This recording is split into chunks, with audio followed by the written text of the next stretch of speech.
Bismillahirrahmanirrahim. Assalamualaikum warahmatullahi wabarakatuh. Waalaikumsalam Alhamdulillahilladzi warahmatullahi arsala wabarakatuh. rasulahu bil huda wa dinil haq liyudhhirahu 'ala dinihi kulli wa kafa billahi syahida. Asyhadu an la ilaha illallah wahdahu la syarikalah wa asyhadu anna Muhammadan abduhu wa rasuluhu la nabi Muhammad amma ba'du.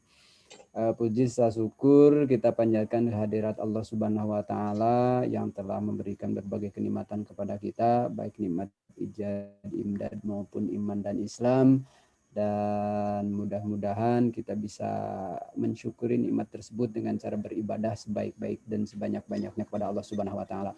Salawat serta salam semoga tetap Allah limpah curahkan kepada junjungan alam Habibana wa Nabiyana Muhammad sallallahu alaihi wasallam. Yang saya hormati Pak Dr. Haji Mudrikah, kemudian rekan-rekan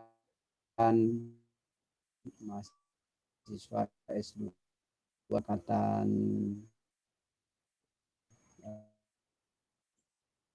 juga, walaupun memang tidak hadir di sore hari ini, Pak Fahru Roji yang saat ini beliau sedang terbaring sakit di Rumah Sakit Kebonjati. Mudah-mudahan beliau segera disehatkan, disembuhkan kembali oleh Allah Subhanahu wa taala sehingga bisa bergabung dengan kita untuk berbagi sharing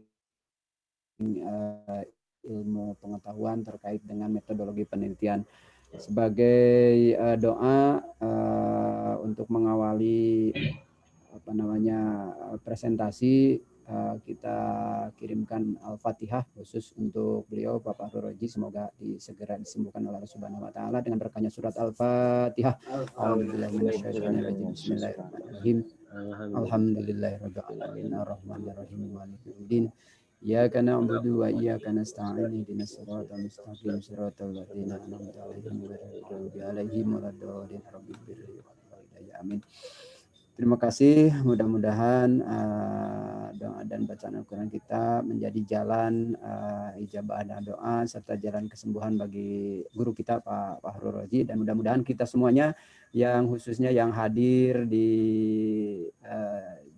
room Zoom atau ruang Zoom pada sore hari ini, umumnya adalah seluruh sivitas akademika di Universitas Islam Nusantara senantiasa Allah jaga kesehatannya, amin ya Allah ya rabbal alamin. Selanjutnya alhamdulillah kalau hari ini kelompok 1 bertugas untuk menyampaikan presentasi terkait dengan bagian 4 quantitative research methodologies atau bertepatan dengan khususnya bab 13 berkaitan dengan experimental research atau penelitian eksperimental. Alhamdulillah kami dari kelompok 1 beranggotakan saya sendiri Rusan Abdul Ghani, kemudian Pak Agus Mulyana Rahmat, Pak Saiful Hamdan, dan Pak Haji Satriman. Nah, itu yang dadah-dadah itu yang tadi disebutkan satu persatu ya, kecuali Pak Saiful Hamdan memang komputernya itu agak lemot begitu ya dengan Pak Haji Satriman. Jadi dadahnya sudah, itu baru masuk ke Zoom-nya itu 5 menit kemudian baru dadah. Gitu ya. Jadi itu bukan kesalahan Pak Haji dan Pak Saiful Hamdan, itu karena memang murni kesalahannya adalah kesalahan perangkat begitu ya. Nah, baik, untuk menghemat waktu Bapak Ibu hadirin yang berbahagia, kita ada 2 Sri Kandi, mudah-mudahan sudah masuk, Bu Nina dan Bu Kun Ngaliah ya. Walaupun karena memang kita memahami Bu Kun ini lokasinya di ujung Ciamis bersebelahan berbatasan dengan Cilacap, jadi memang kualitas sinyal sedikit banyak terkendala sehingga sering tidak bisa hadir dengan menampakkan wajahnya begitu ya. Untuk pemaparan urutannya nanti saya sebagai pengantar saja, kemudian nanti dilanjutkan oleh yang pertama adalah Pak Haji Satriman ya, kemudian cicing Pak Agus. Yang kedua oleh Pak Saiful Hamdan, dan yang ketiga nanti terakhir oleh Pak Agus begitu ya. Kenapa Pak Agus disimpan yang terakhir? Karena memang sesuai dengan amanat Pak Mudrika, yang ditampilkan tidak terlalu banyak. Total itu ada 11 slide. Kemudian satu itu judul dan terakhir itu kata terima kasih. Jadi isinya adalah 9. Yang 9 ini nanti dibagi oleh berempat dan terakhir nanti Pak Agus Mulyana Rahmat. Sesuai dengan amanah Pak Mudrika bahwa PowerPoint-nya cukup hanya poin-poinnya saja. Jadi mohon maaf yang terjemah bahasa Indonesianya maupun yang bahasa Inggrisnya khusus untuk bab 13 berkaitan dengan experimental research atau penelitian eksperimental. Jadi nanti untuk lebih lengkapnya bisa dibaca khusus berkaitan dengan bab ini, baik terjemahannya maupun yang bahasa Inggrisnya. Baik, untuk menghemat waktu, kita mulai saja bahwa terkait dengan experimental research ini namanya kata sederhananya adalah penelitian percobaan kalau bahasa kitanya, gitu ya. Bahasa kitanya penelitian percobaan. Nah, ada beberapa hal yang menjadi sebuah keunikan dari penelitian eksperimental. Yang pertama adalah satu-satunya jenis penelitian yang secara langsung mencoba mempengaruhi variabel tertentu, dan bila diterapkan dengan benar ini adalah jenis terbaik untuk menguji sebuah hipotesis tentang hubungan sebab akibat. Kemudian keunikan yang kedua terkait dengan penelitian eksperimental adalah bahwa dalam sebuah studi eksperimental peneliti melihat efek dari setidaknya satu variabel independen pada satu atau lebih variabel dependen.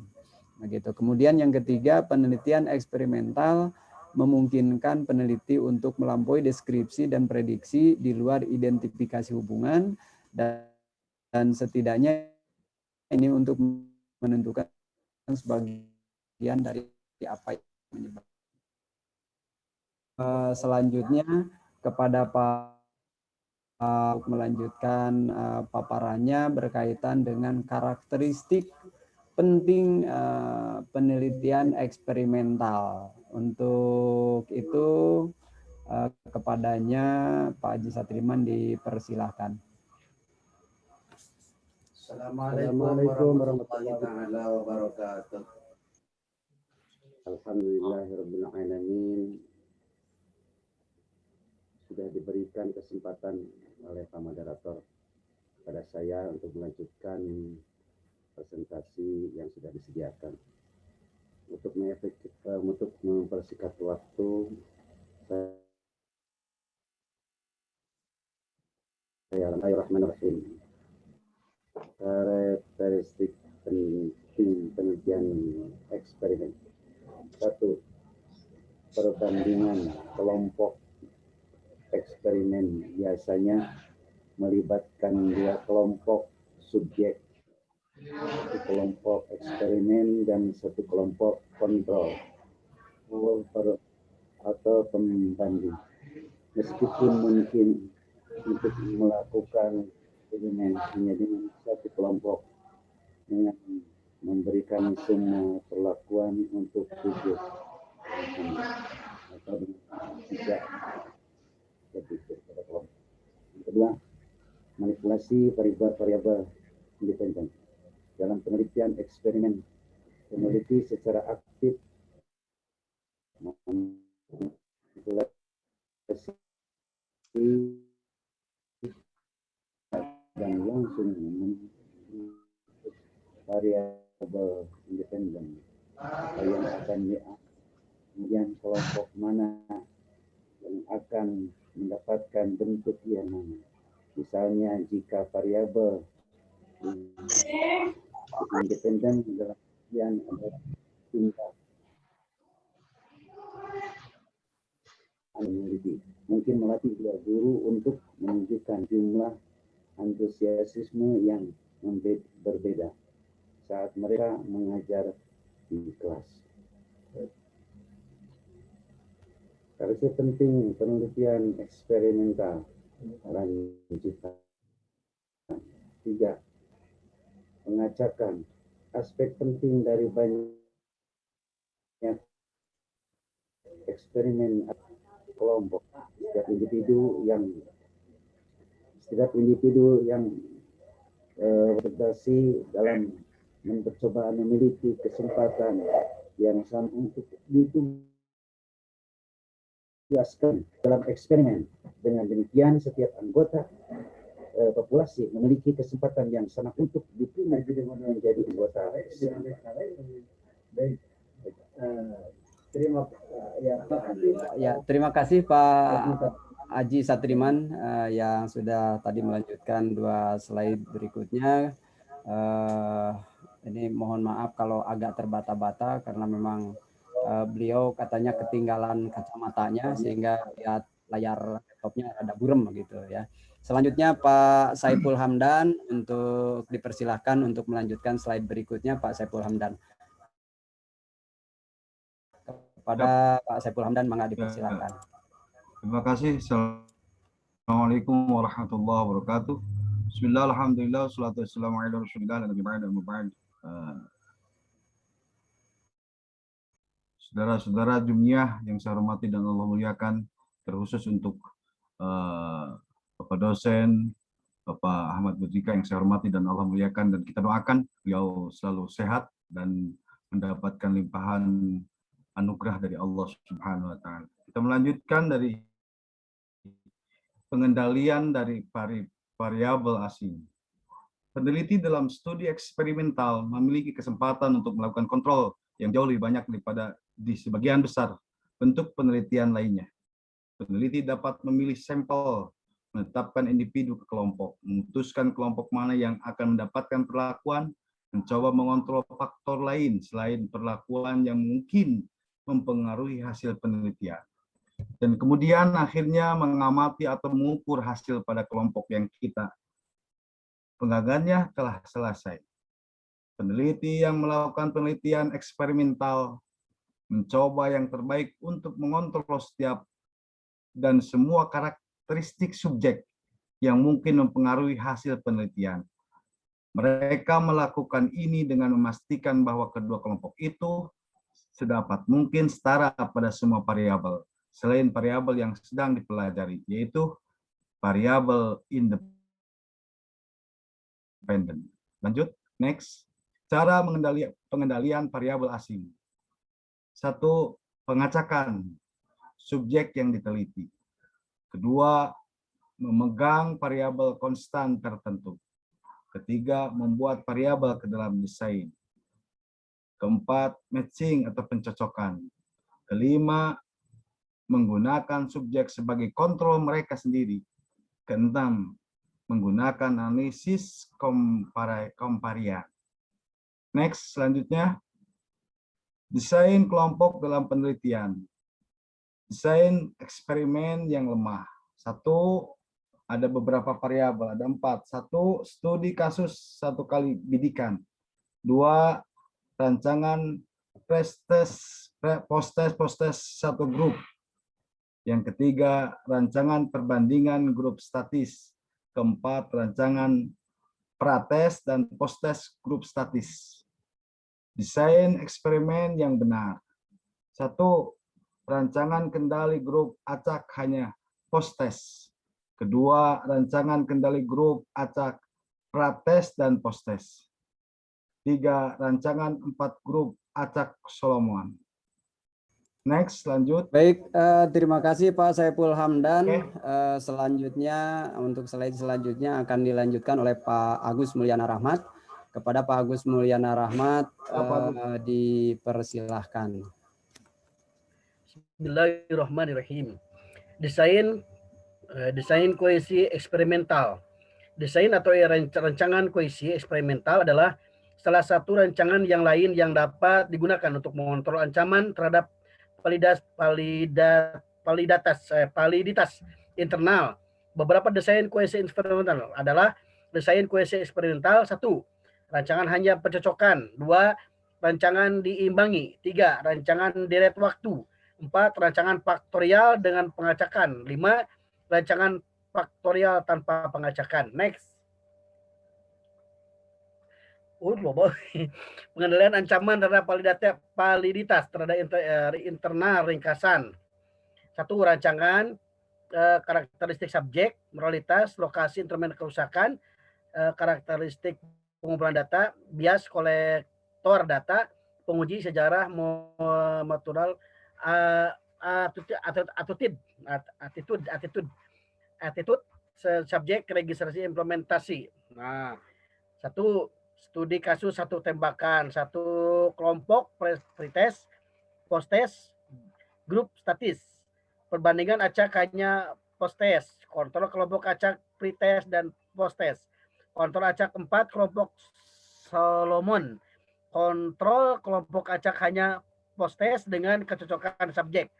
Pencocokan hanya pretest, post-test, kontrol kompak diimbangi deret waktu, faktorial dengan pengacakan, faktorial tanpa pengacakan. Next. Temuan penting dalam penelitian eksperimental.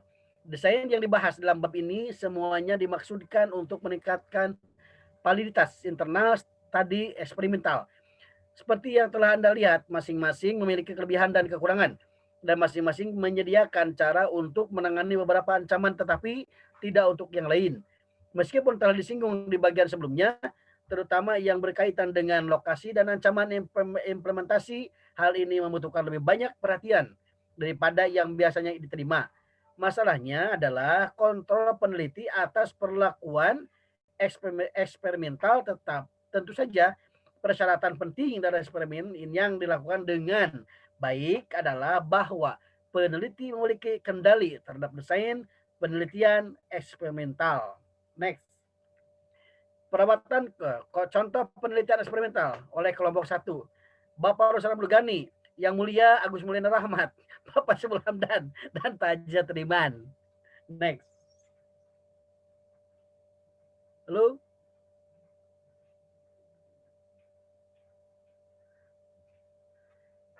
Sekian dan terima kasih.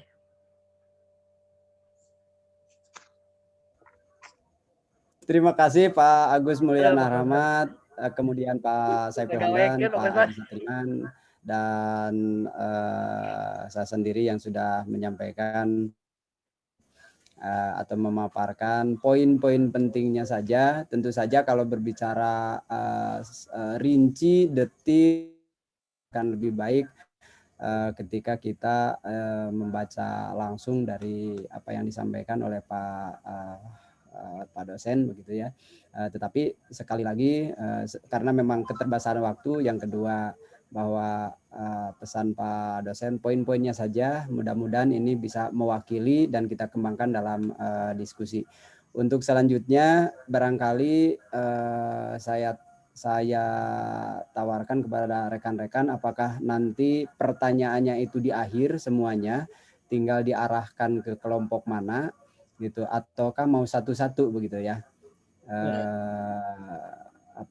Bertanya untuk kelompok 1 dulu, baru nanti lanjut ke kelompok berikutnya gitu. Mohon khawatirnya kalau sudah bertanya dan diskusi kita butuh banyak waktu dan tidak terkontrol saking asiknya begitu. Maka supaya agenda kita di pertemuan sekarang ini selesai semuanya, akan lebih baik untuk dilanjutkan oleh kelompok berikutnya untuk menyampaikan materi dulu, supaya semuanya tersampaikan dulu, baru nanti kita sesi tanya jawab. Barangkali mohon izin Pak dosen, teknisnya seperti itu supaya agenda hari ini terselesaikan semuanya dulu. Ya, sepakat saya semuanya.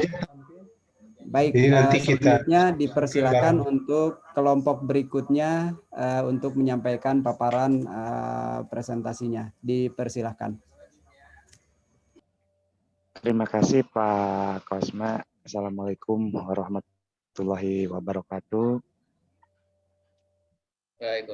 Minal aidin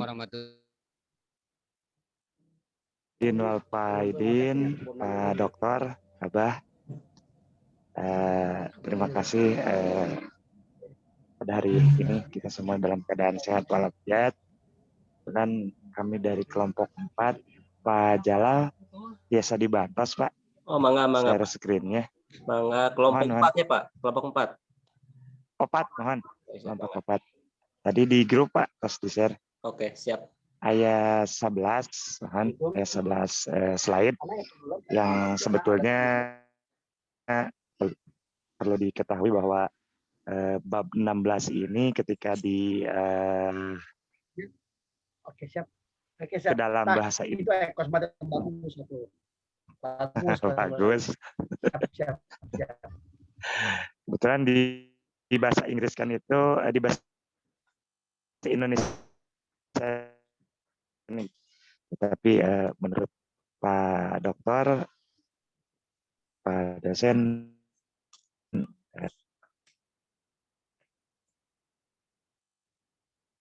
terima kasih Pak Jalal, share screen sudah muncul. Assalamualaikum warahmatullahi wabarakatuh. Kami dari kelompok 4, pembahasan mengenai bab 16 yaitu kasual komparatif riset, itu yang terdiri dari Pak Alpi Muktin, hadir Pak. Pak Arifin, hadir Pak ya. Terus Pak Hadir. Ya, siap. Terus Pak Yunus hadir. Insya Allah ada ya. Terus saya sendiri Yogi Purnama hadir. Kemudian Pak Dede Rusyadi hadir Pak.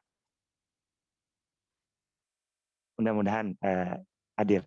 Sebagai pembuka, selanjutnya Pak Jalan. Penelitian perbandingan kausal. Jadi penelitian perbandingan kausal itu meliputi ada 6 kegiatan. Yang pertama kegiatan bab 6 yaitu bab 16 bagian 1 yaitu pertanyaan penelitian perbandingan kausal. Yang kedua adalah eksperimen atau studi perbandingan kausal. Yang ketiga adalah perbandingan kausal, perbandingan terhadap eksperimental hipotesis. Kemudian yang keempat, menganalisa beberapa data perbandingan kausal. Lanjut, Pak. Dalam penelitian kausal komparatif, peneliti berusaha untuk menentukan penyebab atau akibat dari perbedaan itu sudah ada di antara kelompok individu. Sebagai hasilnya, kadang-kadang bisa dilihat bersama dengan korelasional penelitian sebagai bentuk penelitian asosional karena keduanya menggambarkan kondisi yang sudah ada. Jadi, seseorang peneliti mungkin mengamati misalnya bahwa 2 kelompok individu berbeda mencari beberapa variabel. Selanjutnya, boleh Pak Alpi dilanjut Pak waktu enggak? Bismillahirrahmanirrahim. Beberapa contoh dari berbagai jenis penelitian perbandingan kausal. Tipe yang pertama, eksplorasi efek atau variable dependent, disebabkan oleh keanggotaan dalam kelompok tertentu. Pertanyaannya seperti perbedaan kemampuan apa yang disebabkan berdasarkan jenis kelamin. Hipotesis penelitian, wanita memiliki lebih besar jumlah kemampuan linguistik dibandingkan laki-laki. Yang kedua, tipe eksplorasi penyebab atau variable independent mampu dari keanggotaan grup. Pertanyaan contohnya adalah apa yang menyebabkan seseorang bergabung dengan geng? Hipotesis penelitiannya, individu yang menjadi anggota geng memiliki kepribadian yang lebih agresif daripada individu yang bukan anggota geng. Tipe ketiga, coba belum. Eksplorasi konsekuensi tergantung variabel, ya. Dari satu erupsi, pendekatan dasar komparatif kausal adalah untuk memulai dengan perbedaan antara 2 kelompok dan untuk mencari kemungkinan penyebab atau konsekuensi dari perbedaan yang tadi. Terkadang suatu perbandingan kausal dilakukan semata-mata sebagai alternatif eksperimen.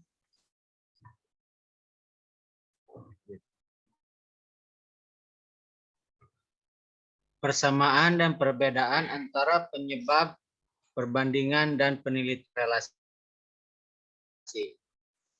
Riset korelasional, meskipun ada kesamaan. Ada perbedaan penting di sini, kesamaannya baik komparatif, kausal, dan korel studi nasional adalah contoh penelitian asosiasional. Artinya peneliti yang melakukannya berusaha untuk mengeksplorasi hubungan antar variabel. Keduanya berusaha menjelaskan fenomena yang menarik. Keduanya berusaha mengidentifikasi variabel yang layak untuk dieksplorasi nanti melalui pengalaman penelitian mental, dan keduanya sering memberikan bimbingan studi eksperimental selanjutnya. Keduanya mencoba untuk mengeksplorasi penyebab, tetapi dalam kedua kasus penyebab harus diperdebatkan. Metodologi saja yang melakukannya tidak mengizinkan pernyataan kausal. Terus yang keduanya perbedaannya biasanya studi banding kausal membandingkan dua atau lebih kelompok subjek. Sementara korelasi membutuhkan skor pada setiap variabel untuk masing-masing subjek. Studi korelasional menyelidiki dua atau lebih variabel kuantitatif. Sedangkan kausal komparatif studi biasanya melibatkan setidaknya satu variabel kategoris. Keanggotaan grup, studi korelasional sering menganalisis data menggunakan diagram sebar dan atau koefisien korelasi klien. Sementara studi perbandingan kausal sering membandingkan rata-rata atau gunakan tabel Cross-Briggs. Ya, terima kasih Pak Arifin. Pak Yus, silakan untuk meneruskan pemaparan materinya, Pak Yus. Ya, makasih. Persamaan dan perbedaan antara penyebab, perbandingan, dan penelitian eksperimental. Itu apa ya? Kesamaannya, baik kausal, komparatif, dan pengalaman studi mental biasanya membutuhkan setidaknya satu kategorikal variabel. Keanggotaan kelompok atau keanggotaan kelompok. Keduanya membandingkan kelompok performan atau skor rata-rata untuk menentukan hubungan. Keduanya biasanya membandingkan kelompok mata pelajaran yang terpisah. Perbedaan dalam penelitian eksperimental independen, variabel dimanipulasi secara kausal komparatif penelitian. Tidak ada manipulasi yang terjadi. Perbandingan kausal penelitian cenderung memberikan bukti yang jauh lebih lemah untuk penyebab daripada melakukan studi eksperimental. Lanjut, Pak. Kontroversi dalam penelitian. Opinion atau opininya berbeda tentang bagaimana jenis penelitian yang berbeda metodologi harus diklasifikasikan. Tidak ada sistem tunggal untuk mengklasifikasikan metode.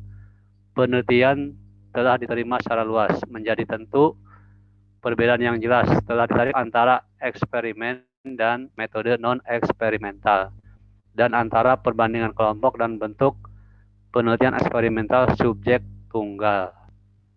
Coba, langkah-langkah Ya, yang terima kasih Pak Yus. Bentar Pak, sekedar Pak Yus. Pak Dede, ada Pak Dede? Pak Dede Rusyadi, halo? Ada ya. Belum ada ya, Pak Dede Rusyadi? Ya, dilanjut aja Pak Yus. Turnuhun. Ya, langkah-langkah yang terlibat dalam penelitian komparatif kausal. Yang pertama itu formulasi masalah. Kemudian yang kedua sampel, yang ketiga instrumen, dan yang keempat desain. Itu untuk langkah-langkah yang terlibat dalam penelitian komparatif. Kemudian ancaman terhadap validitas internal dalam penelitian komparatif kasual. Ada dua, yaitu pertama karakteristik subjek, kemudian yang kedua penelitian perbandingan kausal. Untuk ancaman terhadap penelitian, ya mungkin itu masih. Ya, terima kasih Pak Alfi, Pak Arifin, dan Pak Yunus. Kebetulan barusan ada informasi dari Pak Dede Rusyadi karena daerahnya cukup jauh, katanya sinyalnya katanya barusan jelek. Ya mudah-mudahan di kemudian hari hadir sih Pak Dede hadir, hanya tidak bisa berjuang itu itu kan data-data yang ditampilkan di slide. Sementara kelompok 4 menampilkan bab 16, mudah-mudahan dapat diterima. Dan saya menyambung juga dari Pak Kosma, Pak Ruslan, pertanyaannya cukup satu, tetapi nanti di akhir. Kebetulan begitu Pak Dokter, Pak Haji. Ya, terima kasih. Untuk selanjutnya silakan kelompok 5 katanya lanjut, yang belum. kelompok 5. Mangga waktu. Ya. Selesaikan. Oh iya, terima kasih. Mangga dilanjut. Terima kasih. Mohon dibantu Pak Jalal untuk kelompok 5. Mangga, ini. siap Mangga. Mangga dimulai. Ya. Ya, Assalamualaikum warahmatullahi wabarakatuh. Assalamualaikum warahmatullahi wabarakatuh. Kami dari kelompok 5 sebelumnya mengucapkan taqabbalallahu minna wa minkum syamakum ya. Nah, untuk kelompok 5 ini adalah penelitian survei ya. Terdiri dari Bapak Saub Burhan, Ali Imron, Cep Jamaluddin, Ahmad Judin, dan Pak Hendro. Nah, lanjut Pak, langsung aja Pak ya. Apa itu survei? Next. Metode pengumpulan data primer dengan pemberian pertanyaan-pertanyaan kepada responden individu. Jadi bisa disimpulkan survei adalah metode untuk mengumpulkan informasi dari kelompok yang mewakili sebuah populasi sejumlah responden. Next.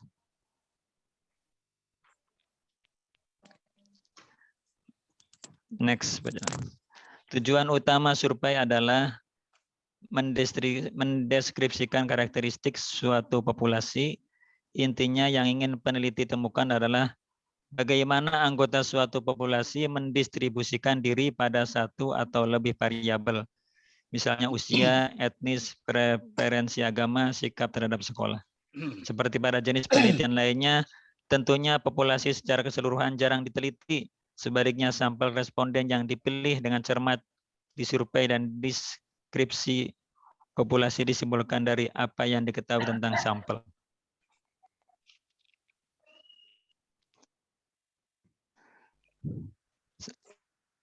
Next. Jenis survei.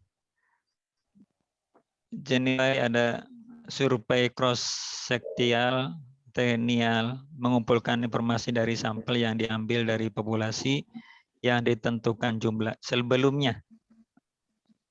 Selanjutnya akan dibacakan oleh Bapak Sopi Burhan. Pak Sopi, mangga. Assalamualaikum warahmatullahi wabarakatuh.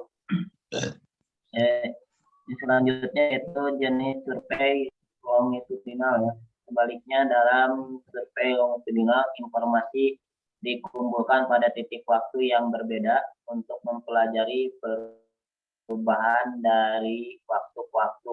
Tiga desain longitudinal biasanya digunakan dalam penelitian survei, studi tren, studi cohort, dan studi panel. Next. Ya, next.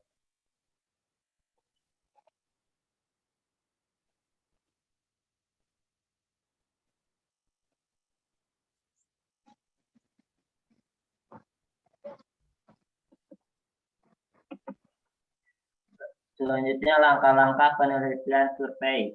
Ini ada beberapa poin tentang langkah-langkah penelitian survei. Yang pertama ada menentukan masalah, yang kedua mengidentifikasi penduduk target, ketiga memilih mode pengumpulan data, keempat memilih sampel, kelimanya menyiapkan instrumen, keenamnya mempersiapkan surat lamaran, Ya, selanjutnya wawancara pelatihan, terus menggunakan wawancara untuk mengukur kemampuan, terus jumlah non-respon, selanjutnya item non-respon dan analisis studi. Ini yang pertama ada menentukan masalah. Masalah yang akan diselidiki melalui survei harus cukup menarik dan penting untuk memotivasi individu untuk menanggapinya. Pertanyaan sepele biasanya mendapatkan apa yang pantas mereka dapatkan. Mereka dilemparkan ke keranjang sampai terdekat. Anda mungkin pernah melakukannya sendiri pada kuesioner survei yang Anda anggap tidak penting atau membosankan. Nah, silakan selanjutnya diserahkan kepada Pak Bagus. Terima kasih. Melanjutkan selanjutnya yaitu mengidentifikasi penduduk target. Data survei dikumpulkan dari sejumlah unit analisis individu untuk menggambarkan unit tersebut. Deskripsi ini kemudian diringkas untuk menggambarkan populasi yang diwakili oleh unit-unit analisis. Next.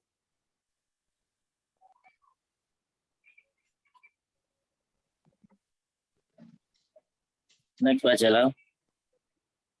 Sudah, Pak.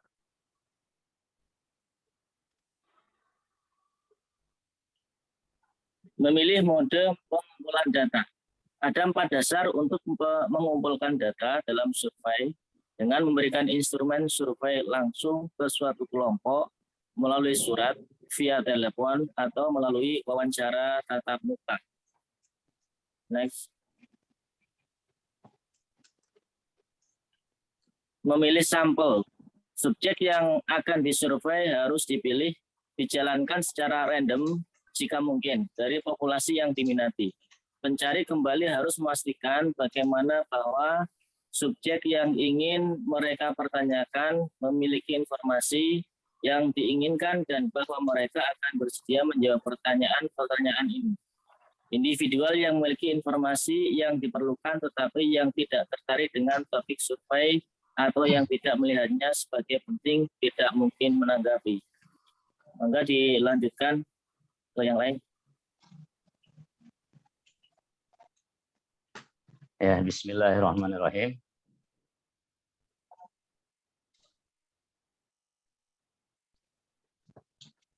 Tes, halo. Bismillahirrahmanirrahim. Menyiapkan instrumen. Jenis instrumen yang paling umum digunakan dalam penelitian.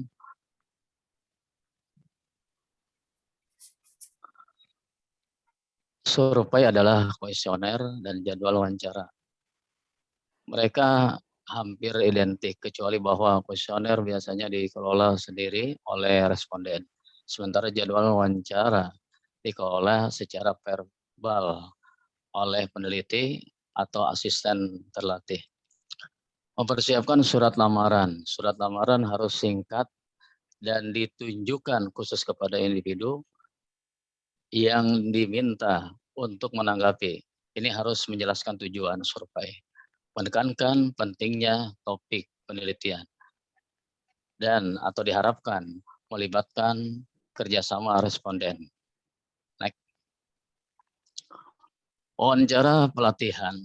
Baik wawancara telepon maupun tatap muka perlu dilatih sebelumnya. Pewawancara telepon perlu ditunjukkan bagaimana melibatkan orang yang diwawancara mereka sehingga mereka tidak menutup telepon mereka. Sebelum wawancara bahkan telah dimulai, mereka perlu tahu cara menjelaskan dengan cepat tujuan panggilan mereka dan mengapa penting untuk mendapatkan informasi dari responden.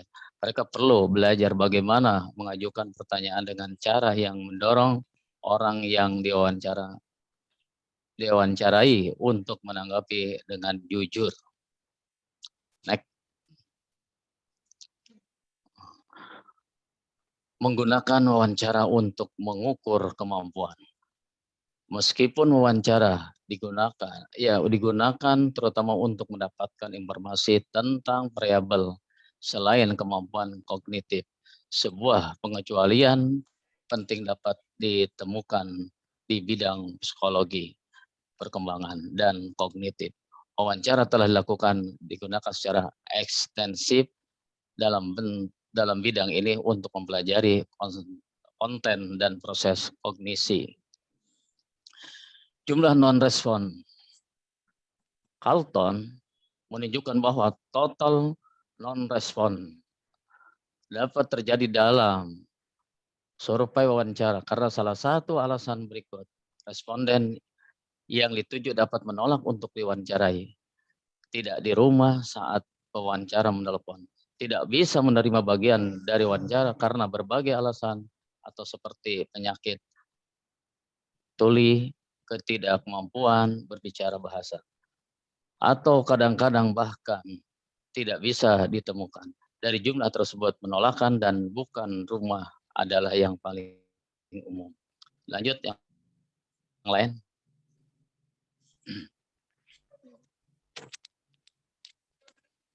Masih ada yang lain?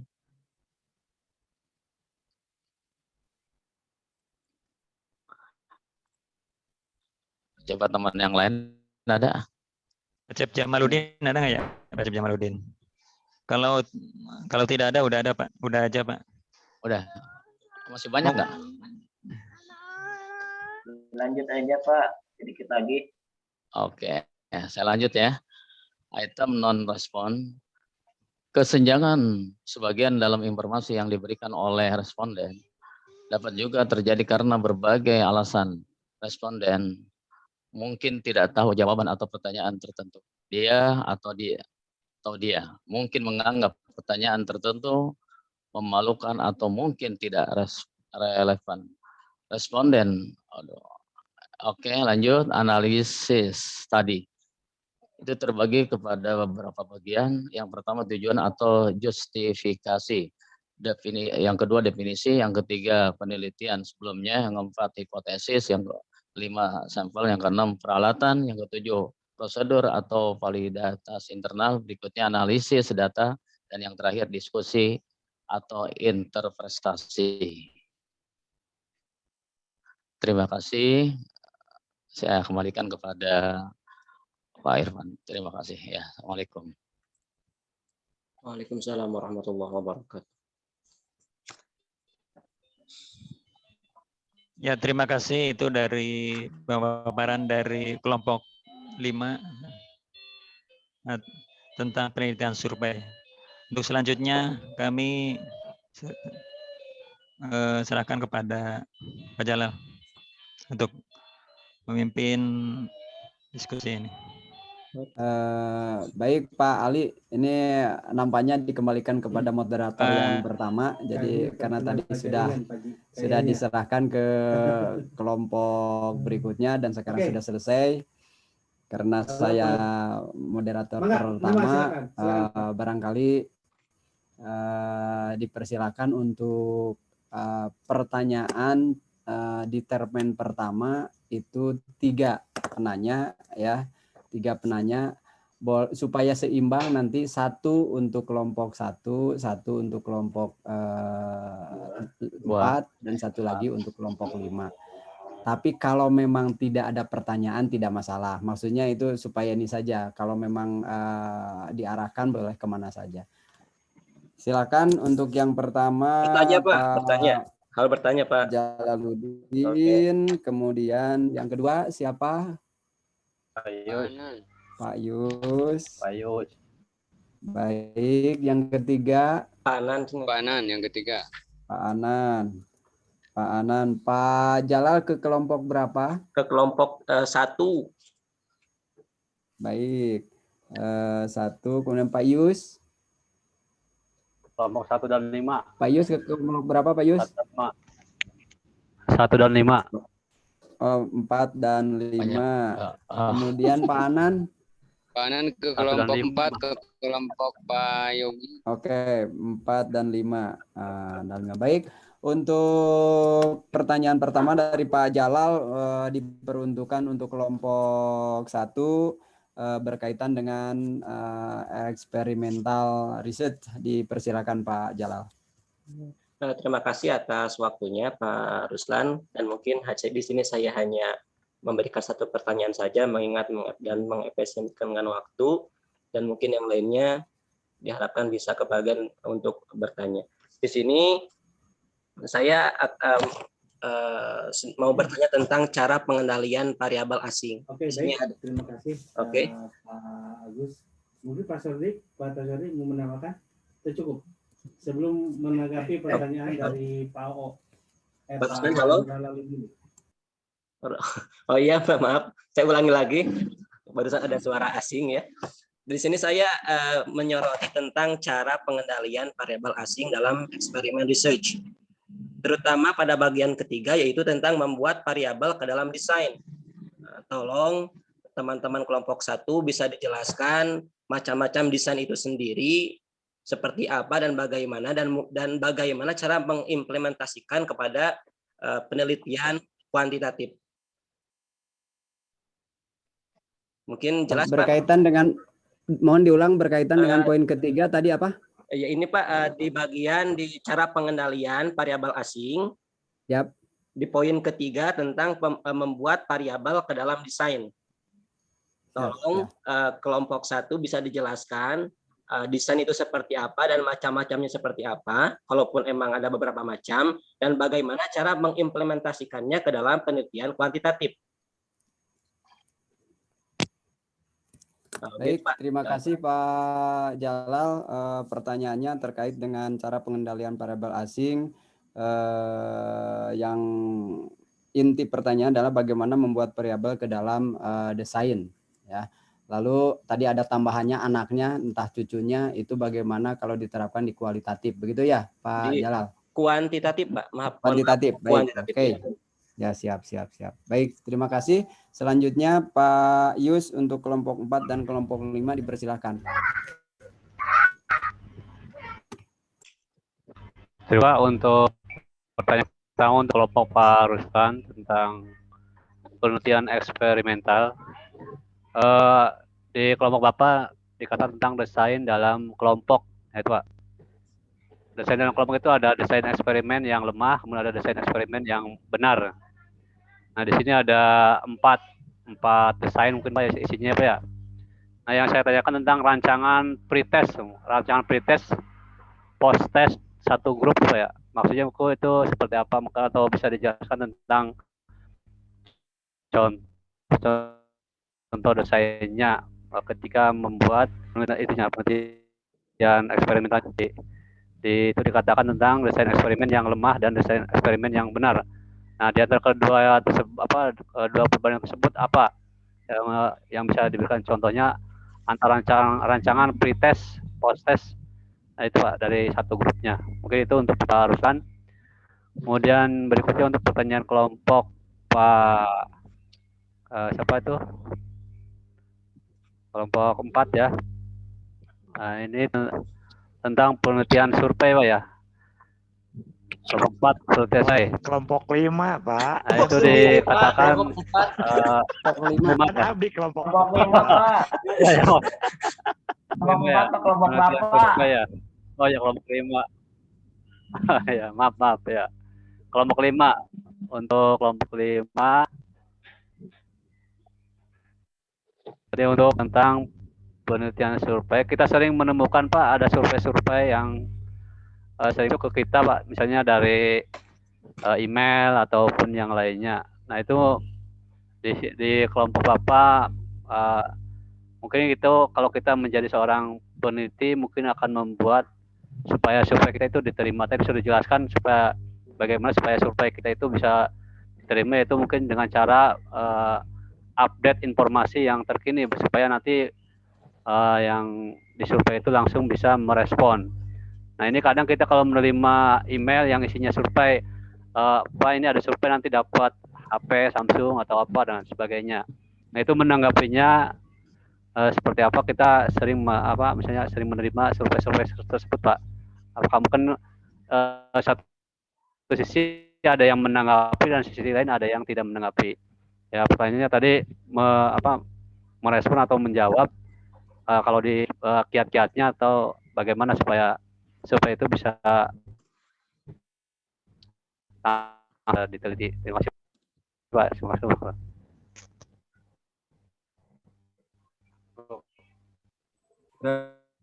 Siapa yang menjawab Pak? Ruslan, Pak. Hiji deui Bang Intan. Mungkin satu lagi dari pertanyaan dari Pak Anan. Anan.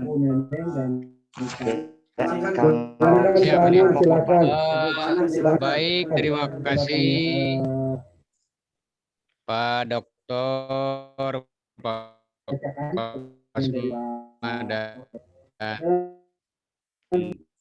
tim semuanya. Penelitian kausal komparatif, dalam istilah penelitian itu ada yang namanya prosedur atau tahapan. Tadi agak sedikit bingung gitu, maksud saya itu mohon dijelaskan kembali tahapan-tahapan dalam dalam penelitian kausal komparatif. Jadi sekali lagi, prosedur atau tahapan-tahapan dalam penelitian kausal komparatif. Itu aja, terima kasih.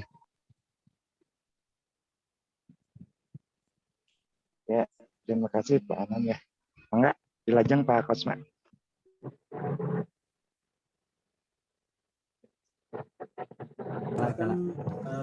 Ya, baik, terima kasih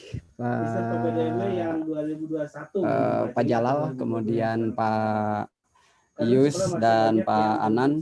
Ya, baik, nanti ada beberapa pertanyaan ya Pak Jalal, ini terkait dengan bagaimana membuat variabel ke dalam desain begitu ya.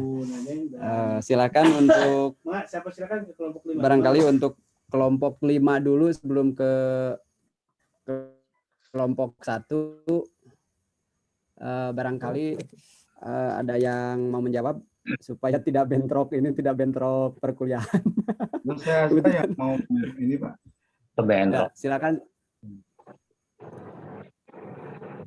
Ya, itu jadi pertanyaannya supaya jelas tadi seharusnya ditulis. Baik. Untuk pertanyaan dari Pak Jalal itu terkait bagaimana membuat variabel ke dalam desain ya. Itu yang saya pikir tadi bukan seperti itu ya Pak Jalal. Ya, diulangi Pak, saya ulangi lagi ya. Perihal pertanyaannya, mungkin kan tadi di poin 3 itu membuat variabel ke dalam desain. Coba bisa dijelaskan apa yang dimaksud dengan desain itu sendiri dan bagian-bagiannya jikalau emang ada beberapa desain gitu misalkan. Dan juga bagaimana cara mengimplementasikannya ke dalam penelitian kuantitatif. Seperti itu Penten. Saya Hamdan mohon ya gitunya. Ya, baik. Itu untuk pertanyaan pertama. Barangkali Pak Saiful Hamdan mau mencoba menjawab atau kau masih mencari jawaban ya. Barangkali dari pertanyaan Pak Ius ya, dari Pak Ius yang ditujukan kepada kelompok 5 ya, terkait dengan kiat-kiat agar survei bisa langsung diterima oleh peneliti ya. Untuk kelompok 5 ya, barangkali bisa dijawab terkait dengan kiat-kiat, bagaimana kiat-kiat survei agar bisa langsung diterima oleh peneliti. Dipersilakan dulu untuk kelompok 5 barangkali. Mangga. Ya, tadi kan pengendalian dengan variabel. Variabel penelitian adalah merupakan satu objek atau sifat atau atribut atau nilai dari orang atau kegiatan yang mempunyai bermacam-macam variasi antara satu dengan lainnya yang ditetapkan oleh peneliti dengan tujuan untuk mempelajari dan ditarik kesimpulan. Setelah kita membicarakan beberapa pengertian dasar tentang variabel, berikut ini kita dapat membicarakan beberapa macam variabel. Ditinjau dari aspek hubungan antara variabel yang digunakan untuk penelitian. Variabel adalah konsep yang mempunyai bermacam-macam nilai. Itu menurut Muhammad Nasir. Dengan demikian, variabel adalah merupakan objek yang berbentuk apa saja yang ditentukan oleh peneliti dengan tujuan untuk memperoleh informasi agar bisa ditarik satu kesimpulan. Nanti berhubungannya dengan pertanyaan bagaimana masuk ke dalam penelitian eksperimental tentunya seperti itu Pak Jalal. Mohon maaf Pak Saiful, mungkin hatur nuhun untuk informasi variabelnya. Yang saya tanyakan itu masalah desainnya Pak, lebih ke desainnya gitu. Mohon maaf Pak, tapi terima kasih atas jawabannya. Lebih kepada desainnya dan bagaimana cara mengimplementasikan kepada penelitian kuantitatif gitu. Oke, seperti itu. Ya. Oke.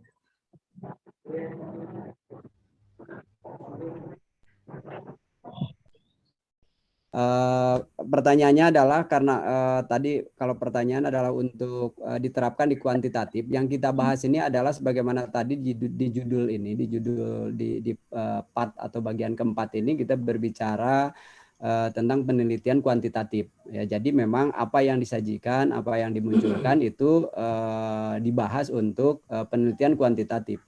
Jadi kecuali kalau memang tadi kita lagi membahas tentang penelitian kualitatif, baru pertanyaannya adalah untuk diterapkan di kuantitatif.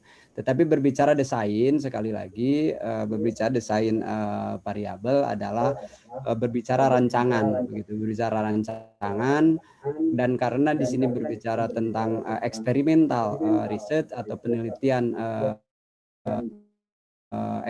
eksperimental, atau dengan yang sederhananya adalah eksperimen itu adalah percobaan, ya, maka memang kelompok begitu ya, atau dalam bentuknya pretest, post-test dan lain-lain. Nah, termasuk berkaitan dengan variabel dependen maupun variabel independennya.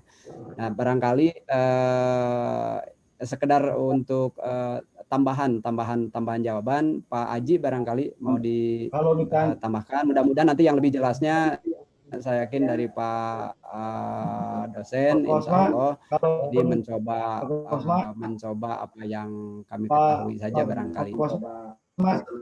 Kalau yang ditanya tentang desain itu ada penelitian yang diikuti proses pembuatan, percobaan dan pengamatan. Kita memilih pengukur variabel. Kalau ditanya dengan desainnya ya, memilih prosedur dan teknik sampling alat-alat untuk mengumpulkan data, kemudian membuat coding dan editing. Itu yang dimaksud dengan desainnya itu. Adapun nanti desain penelitian ada panjang lagi. Mungkin itu aja selain pandang lah seperti itu Pak Jalal. Ya, terima kasih Pak. Ya, terima kasih. Harusnya saya namakan ya Proslan. Sedikit saya menjelaskan sedikit tentang penjelasan Pak Agus. Saya dulu ya sebentar. Saya dulu Pak Agus. Ya, tentang apa itu desain ya. Desain adalah langkah-langkah ya, langkah-langkah atau apa ya, konsep mungkin ya. Nah tadi kata Pak Jalal bagian-bagian dari desain ya. Pertama ada desain sistem konseptual ya, yang mengevaluasi tentang alternatif desain tersebut. Standar yang harus digunakan untuk mengevaluasi alternatif desain. Seberapa baik yang memenuhi sasaran, keorganisasian dan sistem, atau seberapa baik yang memenuhi kebutuhan pengguna yang dibandingkan dengan kerugian. Gitu. Terus desain sistem fisik. Ya, diantaranya desain output. Sasaran desain output adalah untuk menentukan sifat, format, isi, dan waktu pelaporan, dokumen, serta tampilan layar. Output biasanya sesuai ke dalam salah satu dari keempat kategori berikut. A. Ya, laporan terjadwal, schedule, report. Laporan yang disiapkan secara teratur dengan isi dan format yang telah ditentukan sebelumnya. B. Laporan analisis bertujuan khusus, spesial, purpose analysis report. Laporan yang tidak memiliki isi, format, atau jadwal yang telah dispesifikasikan sebelumnya. Biasanya disiapkan sebagai tanggapan terhadap permintaan manajemen. C. Laporan pengecualian yang dipicu laporan dengan isi dan format yang telah dispesifikasikan sebelumnya. Disiapkan hanya sebagai tanggapan terhadap kondisi-kondisi tidak normal. D. Laporan permintaan demand report. Laporan dengan isi dan format yang telah dispesifikasikan sebelumnya disiapkan hanya berdasarkan permintaan. Begitu Pak Jalal, sanaman saja. Sudah ya? Baik, terima kasih. Sisa hanya tinggal kurang lebih ada 8 menit lagi sebelum nanti diserahkan waktunya ke Pak dosen. Ini pertanyaannya masih banyak, mudah-mudahan sekali lagi saya yakin tidak akan puas dengan pertanyaan dengan jawaban-jawaban dari kami, dan insya Allah yang akan lebih memuaskan itu nanti dari Pak dosen begitu ya, Pak Jalal, Pak Yus maupun Pak Anan ya. Selanjutnya Pak Yus ya, berkaitan dengan kiat-kiat survei agar bisa langsung diterima oleh peneliti. Mangga silakan untuk kelompok 5 ya, berkaitan dengan survei Ya. dipersilakan untuk menyampaikan tanggapan atau jawabannya. Terima kasih kepada Pak Ruslan untuk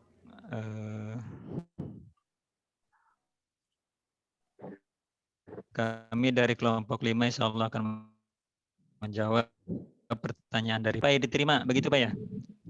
Yang pertama yaitu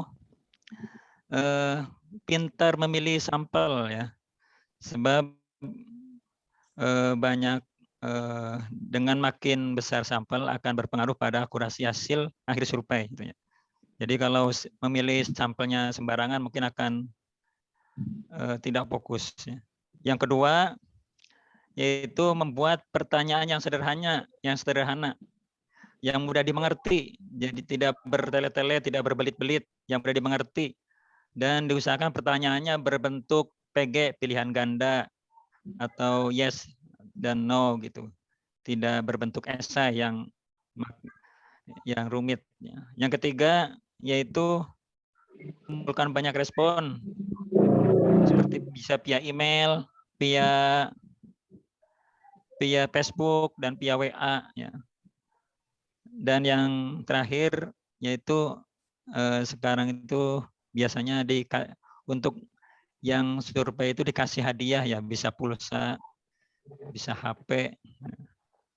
Mungkin itu ya, barangkali ada yang lain akan menambahkan, mangga. Baik, silakan yang akan menambahkan, ada 2 menit untuk menambahkan, baik dari kelompok 5 maupun dari yang lainnya. Lumayan 2 menit, silakan.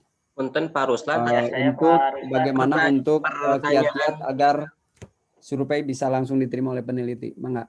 Mungkin Pak Ruslan untuk pertanyaan dari Pak Anan Pak belum dijawab. Siap. Ini terkait dengan terkait dengan kiat-kiat survei Pak. Kita belum nyampe ke pertanyaan ketiga dari penanya ketiga Pak Anan. Saya Pak Ruslan. Baik, silakan Pak Sofi.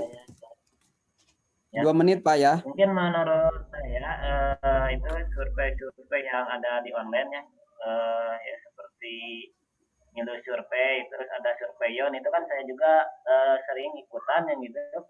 Memang itu pertanyaannya agak susah. Kita kan harus menjawab itu sesuai mungkin sesuai kenyataan, tapi tidak sesuai yang diharapkan yang ngasih survei mungkinnya. Makanya jawabannya selalu tidak sesuai dengan yang diharapkan yang ngasih survei mungkinnya, jadi nggak lolos gitu.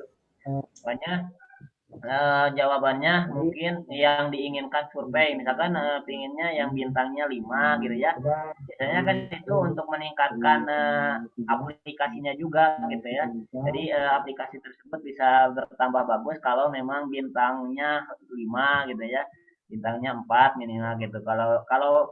Kalau survei terus dijawab asal-asalan juga kan tidak diharapkan sama yang ngasih survei gitu ya. Makanya tidak lolos. Kalau yang saya sering ikutin ya, saya juga ya suka ikutin gitu. emang kalau ngejawab bingung ya udah mana aja lah, yang penting menjawab aja gitu kan. Kan itu bukan diharapkan sama yang ngasih survei, mungkin seperti itu menurut saya, sehingga surveinya tidak lolos gitu ya. Mungkin itu merupakan Baik, terima kasih Pak Saufi Burhan atas tambahan jawabannya. Intinya adalah supaya menarik dan ada semacam penghargaan. Selanjutnya untuk penanya ketiga, tahapan-tahapan komparatif atau penelitian komparatif kausal kepada kelompok 4. Mangga Pak Yogi dipersilakan. Siap Pak. Ya, terima kasih Pak Kosma. Tadi pertanyaan Pak Anan cukup hebat. Jadi kita mudah-mudahan dapat memenuhi jawabannya dari pertanyaan Pak Anan, yaitu apa prosedur atau tahapan-tahapan atau langkah-langkah dalam penelitian kausal kooperatif. Kebetulan nanti ditambah sama teman-teman yang lain, saya mempunyai 5 tahapan atau langkah-langkah. Yang pertama ada formulasi masalah. Formulasi masalah atau merumuskan masalah. Yang pertama, biasanya untuk mengidentifikasi fenomena tertentu yang menarik dan kemudian mempertimbangkan kemungkinan penyebab, konsekuensi, dan beberapa fenomena. Kemudian yang kedua adalah sampel penelitian. Nah, di sini disebutkan bahwa sampel penelitian harus jelas. Kenapa? Karena yang saya pahami, sampel itu adalah merumuskan contoh-contoh yang ada di individu atau kelompok yang akan dipelajari. Gitu. Terus yang ketiga adalah peralatan penelitian. Ini jelas saling berhubungan. Kenapa? Karena peralatan pasti digunakan untuk studi perbandingan kausal seperti tes, kuesioner, jadwal wawancara, sikap pengukuran, perangkat observasi, dan perangkat yang akan dibahas. Kemudian yang keempat adalah rancangan penelitian, yaitu rancangan itu adalah desain. Nah, di sini pasti sudah pada mengerti bahwa desain itu adalah bentuk dari penelitian yang akan dikembangkan, gitu. Berarti desain di sini apakah itu variabelnya menentukan ciri-ciri atau tidak, karakter ini yang variasi ini kadang disebut kriteria desain kelompok atau pribadi. Kemudian yang kelima, langkah-langkah dalam penelitian yang terakhir adalah karakteristik. Karakteristik penelitian adalah karakter itu adalah jiwanya sebuah penelitian. Kenapa? Karena peneliti harus mempunyai jiwa atau yang dimunculkannya itu bentuknya berupa apa, gitu. Jiwa penelitian itu adalah bentuk penelitian yang valid atau yang banyak digemari atau bagaimana. Mungkin tahapan-tahapan sementara ada 5. Mungkin teman-teman yang lain, Pak Arifin, Pak Alfi, Pak Yus, Pak Dede akan menambahkan. Terima kasih. Mantap Baik, Pak Yogi. terima kasih. Nuhun Pak Yogi. Pak Yogi, Pak Anan, saya yakin Mangga, nuhun. Ya, mudah-mudahan tidak puas supaya lebih berkembang dan mencari lebih banyak tahu berkaitan dengan komparatif kausal, berkaitan dengan eksperimental riset, kemudian tadi berkaitan dengan survei. Satu hal lagi, nanti takut ditagih Pak Yus, contoh rancangan pretest, posttest satu grup ya. Itu kalau kalau rancangan atau katakanlah misalkan pengaruh apa namanya metode pembelajaran misalkan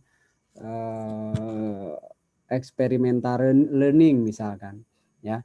Nah, maka salah satu contohnya ketika rancangan penelitian sebelum dilakukan metode pembelajaran, maka dilakukan penelitian dulu, kemudian baru dilakukan dengan metode yang akan kita ketahui pengaruhnya, sebab akibatnya, kemudian baru di akhir itu dites begitu ya. Atau mungkin barangkali ketika kita diklat biasanya suka ada kita teliti dulu keadaan peserta sebelum melaksanakan diklat, kemudian melalui pretest, setelah melalui diklat baru di tes lagi. Nanti itu untuk mengambil kesimpulan apakah ada pengaruh antara sebelum diklat dan sesudah diklat, kira-kira begitu ya. Barangkali itu yang bisa saya sampaikan. Mohon maaf kalau memang belum tepat. Dari teman-teman ada 2 menit tersisa. Maka barangkali mau menambahkan untuk terkait jawaban contoh rancangan pretest post-test. Pertanyaannya dari Pak Yunus barangkali. Atau kita serahkan saja ke Pak dosen supaya lebih leluasa waktunya, Pak Yogi. Ya Pak, dilanjut saja supaya kita bisa lebih paham Pak. Siap, baik.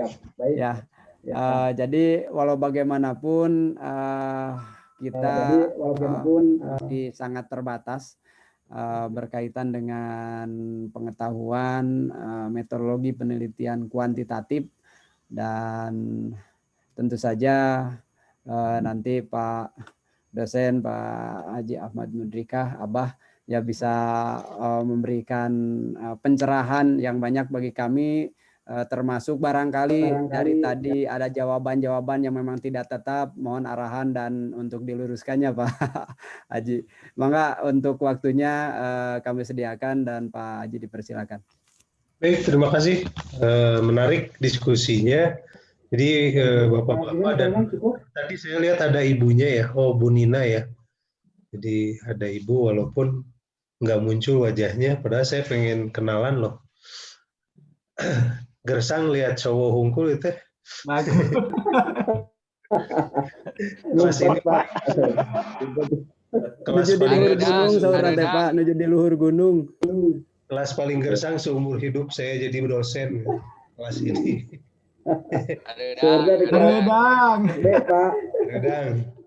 Baik, menarik. Jadi ternyata apa yang saya harapkan muncul ya ketika Bapak-Bapak melakukan diskusi, karena disitulah pentingnya diskusi. Artinya Bapak-Bapak bisa bertanya, bisa kebingungan, bisa susah menjawab. Di situ justru peran diskusi ya. Nah, tentu saja saya tidak akan mendiamkan. Jadi saya mencoba menarik dari kualitatif dan kuantitatif. Artinya kalau kuantitatif jelas ya itu bicara dengan angka. Jadi data yang Bapak kumpulkan itu angka, dan angka. Tapi kualitatif itu deskripsi ya. Jadi apa yang Bapak hasilkan nanti berupa deskripsi, kalimat-kalimat tanpa angka. Itu ya. Nah, jadi ketika 3 penelitian ini sudah dibahas tadi, kausal komparatif, kemudian survei dan eksperimen, maka data yang akan kita ambil itu walaupun datanya sebetulnya kualitatif tapi akan diubah menjadi angka. Ya. Misalnya survei tentang sikap atau kepuasan terhadap kinerja presiden, itu kan disurvei. Jadi saya ingin memberikan contoh dari ketiga ini supaya Bapak lebih paham lagi tentang apa itu survei, apa itu kausal komparatif, apa itu eksperimen. Survei terhadap kepuasan kinerja presiden. Nah, itu kan yang muncul adalah dari 100.000 orang yang diteliti, maka sekian persen. Nah, ini angka. Jadi biasanya seperti itu kalau kuantitatif. Bicaranya selalu tentang kuantitas, bukan kualitas. Makanya disebut kuantitatif. Kuantitas.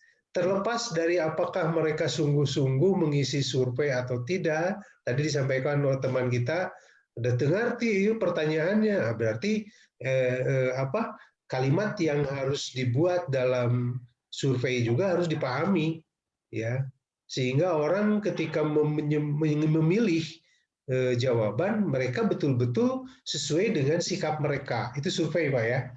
Jadi itu survei. Nah, kausal komparatif itu kan sebab akibat, ya. Itu disebut juga ex post facto. Jadi fakta, berangkat dari fakta. Jadi kenapa disebut kausal komparatif atau sebab akibat? Kita lihat dulu akibat yang terjadi. Contoh misalnya begini, ya, kenapa ya siswa-siswa yang berlatar belakang orang tuanya guru misalnya dengan siswa-siswa yang latar belakang orang tuanya misalnya pengusaha atau bos, kok berbeda karakternya? Itu kan ada fakta, ya. Bapak dan Ibu menemukan fakta di lapangan, ada nggak ya hubungannya dengan gara-gara latar belakang orang tua? Nah, kita baru menduga, kok bisa ya anak yang orang tuanya para guru dengan anak yang orang tuanya pengusaha, orang kaya, kok karakternya berbeda? Sopanan keneh anak guru misalnya. Itu kan baru dugaan. Nah, Bapak lakukanlah penelitian kausal komparatif, ex post facto. Jadi ada fakta bahwa ada fenomena terjadi di anak-anak atau siswa Bapak dan Ibu kalau ada di pendidikan yang muncul secara nyata gitu, bahwa anak-anak ini kok karakternya bagus, ini jelek.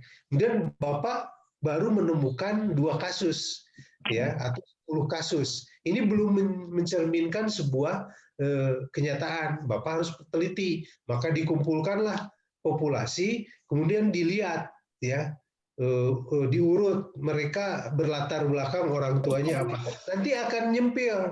Misalnya antara anak-anak yang karakternya bagus itu ternyata, oh, itu orang tuanya ternyata juga pengusaha, orang kaya. Nah, jadi nanti Bapak akan menyimpulkan, oh, penyebabnya bukan gara-gara latar belakang orang tua saja ternyata, ya, tapi dari sisi keharmonisan keluarga, itu baru ketemu. Nah, sehingga apa yang kita duga sebelumnya keliru, bukan hanya di faktor latar belakang keluarga, ya, dari sisi penghasilan. Ya, yang paling penting nanti juga akan didapat. Tadinya kita berkesimpulan anak guru itu bager-bager. Ternyata ada anak guru yang tidak bagus juga. Pas dilihat, oh, yang menjadi penyebab adalah keharmonisan. Nah, itu ex post facto atau kausal komparatif. Nah, sekarang eksperimen beda lagi, Pak. Kalau eksperimen ada manipulasi, ya. Jadi ada perlakuan terhadap variabel bebas. Contoh tadi saya senang dari Pak Ruslan, ya, menyampaikan contoh desain satu faktor atau desain satu kelas, ya, satu kelompok. Tadi misalnya diberi pretest, diberi diklat, kemudian post test. Nah, diklat itulah yang disebut manipulasi, Pak. Ya. Jadi kalau Bapak dan saya lihat tadi ada terkesan bingung dengan istilah manipulasi. Diklat itu adalah perlakuan. Jadi bagaimana sih kondisi seseorang sebelum diberi diklat dan kondisi mereka setelah diberi diklat terkait dengan pemahaman tentang, misalnya kalau ini diklat tentang sekolah penggerak yang sekarang sedang rame, ya. Nah, sebelum diberi diklat, apa tanggapan mereka tentang pembelajaran yang memerdekakan? Ya, ini kan Mas Nadiem begitu gencar tentang kampus sekolah merdeka, kampus merdeka. Kalau kita kan sekarang yang nggak tahu konsep itu, wah, ganti menteri, ganti kebijakan. Mungkin bakal begitu. Tapi ketika kita tahu apa yang dipikirkan dan apa yang sedang diupayakan, mungkin saja Bapak dan Ibu akan tertarik gitu.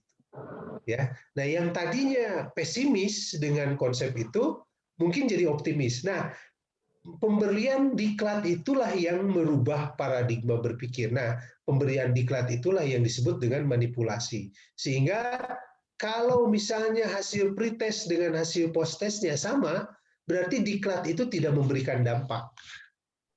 Ya, kita simpulkan begitu. Tapi kalau hasil pretest dengan post-test ada perbedaan, maka diklat itu merubah perilaku. Nah, jadi pertanyaannya kan seperti itu. Apakah mode diklat yang diberikan itu memberikan dampak terhadap pemahaman seseorang terhadap tentang pembelajaran merdeka misalnya. Nah, Bapak dan Ibu, itu yang tadi kita bahas ya. Nah, tentang desain dan sebagainya, ini juga perlu saya luruskan bahwa desain dalam eksperimen itu kan ada desain pretest, post-test, one group ya. Ada desain post-test saja, ya, tanpa ada pretest, one group. Ya, ada kelompok kontrol, desain kontrol, group design. Jadi ada kelompok kontrolnya. Jadi Bapak dan Ibu meneliti di 2 kelas. Ada yang kelas yang diberikan pembelajaran A, ada kelas yang diberi pembelajaran B. Nah, pembelajaran A inilah yang disebut dengan variabel independennya. Ya, jadi si kelas eksperimen ini diberi perlakuan dengan dikasih pembelajaran. Yang kontrol ini beri pembelajaran biasa saja. Nah, pengaruhnya terhadap hasil belajar bagus mana dibandingkan. Nah, itu eksperimen. Jadi 3 hal ini jelas berbeda, tapi masing-masing memang punya ciri khas. Hanya kalau dikaitkan dengan tesis Bapak dan Ibu, tentu saja tesis Bapak dan Ibu akan kurang greget kalau menggunakan survei, ya, atau kalau menggunakan kausal komparatif, ya. Paling juga Bapak dibatasi harusnya eksperimen, ya kalau mau kuantitatif ya, paling minimal korelasi, ya. Jadi masa tesis survei sih, jadi hanya mencari keyakinan orang saja kan nggak bagus. Ya. Jadi tesis itu harus minimal melanjutkan penelitian sebelumnya yang sifatnya up to date, ya.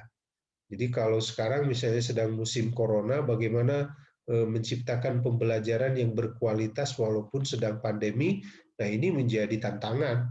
Nah inilah tugas para peneliti. Jadi Bapak dan Ibu nanti sebaiknya bagaimana menciptakan sebuah pembelajaran atau memantau, ya, kalau bukan menciptakan, memantau pembelajaran yang dibuat oleh orang lain, apa cocok nggak untuk orang Garut misalnya, ya. Kalau pembelajarannya pembelajaran blended learning, ya. Jadi atau pakai Zoom seperti ini cocok nggak untuk yang perbatasan Ciamis misalnya, ya, dan sebagainya. Nah ini mungkin menjadi hal yang mudah-mudahan bermanfaat. Jadi minimal Bapak dan Ibu sekarang sudah paham juga perbedaan tentang eksperimen seperti apa, kausal komparatif seperti apa, dan survei seperti apa. Jadi makanya di hasil tulisan di buku itu ada contoh-contohnya kan.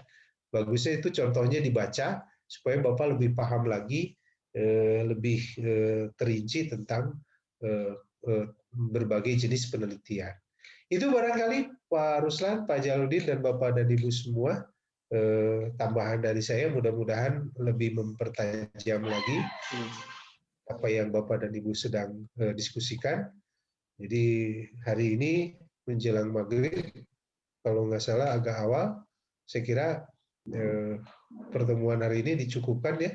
Minggu depan sesuai janji saya, karena mudah-mudahan, oh iya, saya minta doa kepada Bapak dan Ibu semua, Pak Fauroji sakit dengan istrinya, saya khawatir beliau juga sama seperti yang terjadi pada Pak Dr. Nanang Hanafiah ya. Jadi di Uninus itu sedang terkena banyak musibah ini. Jadi dimulai dari Prof. Ishak ya, itu juga COVID, kemudian istrinya Pak Nanang dan Pak Nanangnya sendiri juga sama. Jadi mohon doa dari semuanya, mudah-mudahan almarhum Prof. Ishak dan istrinya Pak Nanang dua-duanya diterima oleh Allah Subhanahu wa taala, ya. Amin ya rabbal alamin. Amin ya rabbal alamin. Amin. Jadi saya mohon doa untuk menyampaikan Fatihah untuk keduanya. Al-Hadiniyah, Al-Fatihah.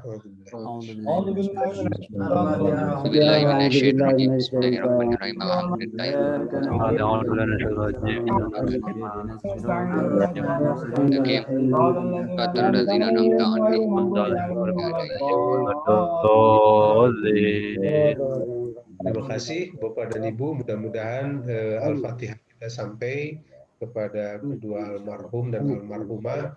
Amin. Prof. Ishak itu tanggal 8 Mei masih mengajar dengan saya, kebetulan memegang mata kuliah yang sama di S3 tentang landasan agama, filosofi, dan sosiologi tentang pendidikan. Jadi beliau masih aktif tanggal 8 Mei, ya. Itu 4 hari sebelum puasa, ya. Sebelum Lebaran maksudnya. Jadi kita juga kehilangan beliau, bahkan kelasnya masih aktif sekarang, jadi saya tinggal sendiri nih mengajar setiap Sabtu di kelas S3 yang biasanya dengan Prof. Ishak. Jadi Pak Nanang juga sekarang masih pemulihan, kemudian Pak Fahru Roji, yang mudah-mudahan juga beliau dengan istrinya cepat sembuh sehingga bisa bergabung lagi dengan kita semua. Bapak dan Ibu, sekali lagi terima kasih atas kehadirannya semua, tetap aktif dalam suasana pembelajaran daring ini.